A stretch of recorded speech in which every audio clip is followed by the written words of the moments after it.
Amidst the chaos of a busy tourist day at the royal palace, a dedicated royal guard found himself surrounded by an unusually rude group of visitors. Tempers flared and tension hung in the air as the tourist refused to heed his commands. Just when it seemed a clash was inevitable, the guard did something that left everyone stunned and questioning. He unexpectedly broke protocol. But how had James broken protocol?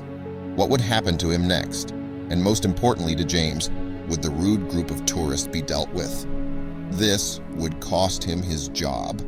But before we start, make sure to subscribe if you haven't and hit that notification bell so that you won't miss any new stories. James had wanted to be part of the Royal Guard ever since he was a little boy. During his first briefing, he remembered that his sergeant had told him that posing or laughing when a picture was being taken was strictly prohibited. Then it had been fine. He had no idea in what manner those rules would get him in trouble. James thought he had seen it all.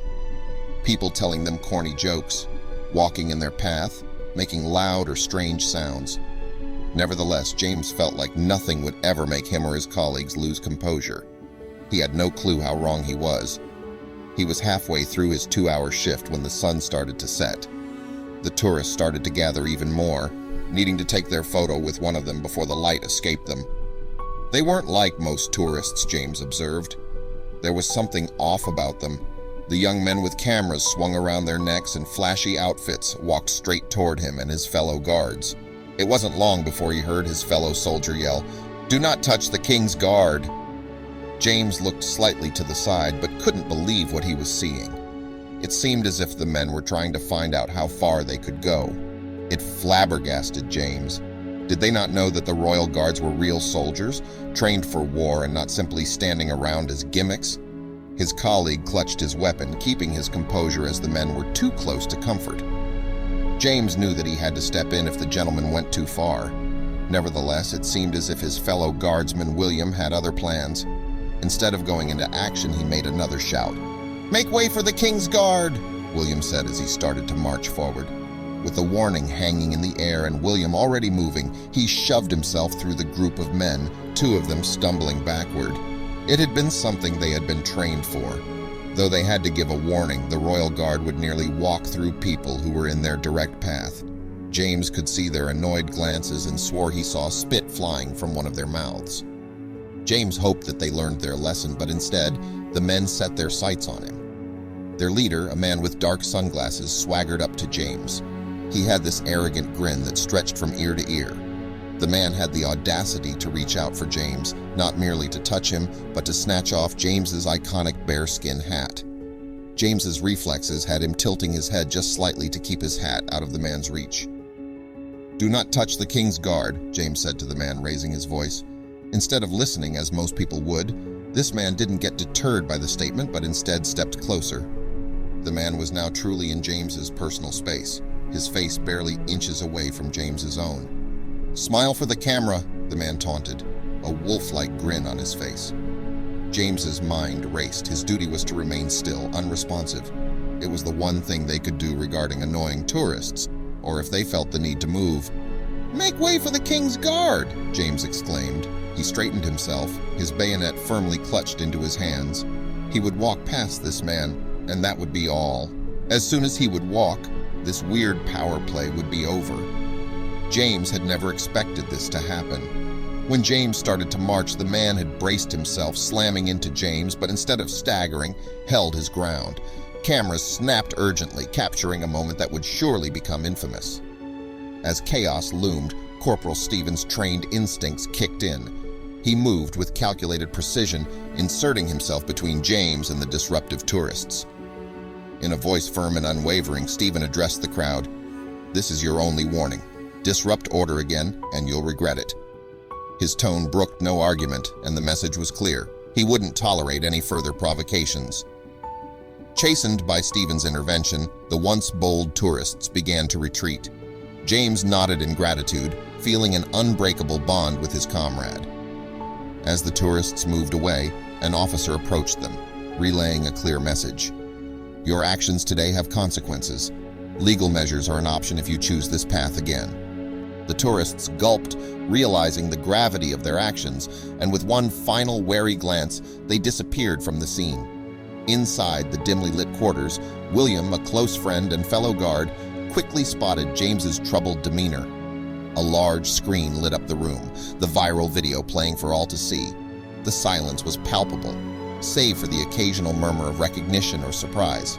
Alongside it, other clips showed numerous instances where guards had been taunted, adding context to the challenges they faced daily. The online community began to buzz with whispers, each more scandalous than the last. It turned out he was no ordinary tourist, but a serial provocateur with a slew of controversies under his belt. Speculation ran wild. Had the troll chosen James as a specific target? Was it the uniform or perhaps a particular detail from James's past? It seemed the troll had an uncanny knack for selecting the perfect victim to ensure his videos received maximum traction. The realization dawned that perhaps this wasn't just about one guard's mistake, but a premeditated act designed to exploit and humiliate for the world to see. The door opened, revealing an officer with a somber expression. Clearing his throat, the officer relayed the decision of the panel, a temporary suspension. The words hit James like a sledgehammer, echoing painfully in his ears. Staring blankly at the wall of his room, James felt the weight of shattered dreams. He had aspired to be a royal guard since childhood, picturing himself proudly standing watch. Was it all over because of a single brief moment of human emotion? Across social media platforms, news of James's suspension became the topic of fervent discussion. Supportive hashtags began trending, and an online petition for James's reinstatement quickly amassed thousands of signatures. The streets near the palace saw spontaneous gatherings with placards in hand of citizens chanting their support for the young guard. Amidst the chaos, an unexpected twist arose. An elderly lady, Mrs. Atkins, approached the media with previously unseen footage. With shaking hands, she offered a video shot from her old smartphone explaining, "I thought it might shed some light." The video was from a vantage point that had captured the entire scene. When the video played, it unmistakably showed the troll leaning into James, his lips whispering words that were lip-read by experts. The conclusion was unanimous. He had spewed a deeply personal and derogatory comment about James's mother. The revelation added depth to James's reaction, painting it in a much more sympathetic light. As the new video circulated, public opinion shifted even more firmly in James's favor. Social media was abuzz with messages of empathy and outrage against the troll. The panel, once confident in their decision, now faced mounting pressure.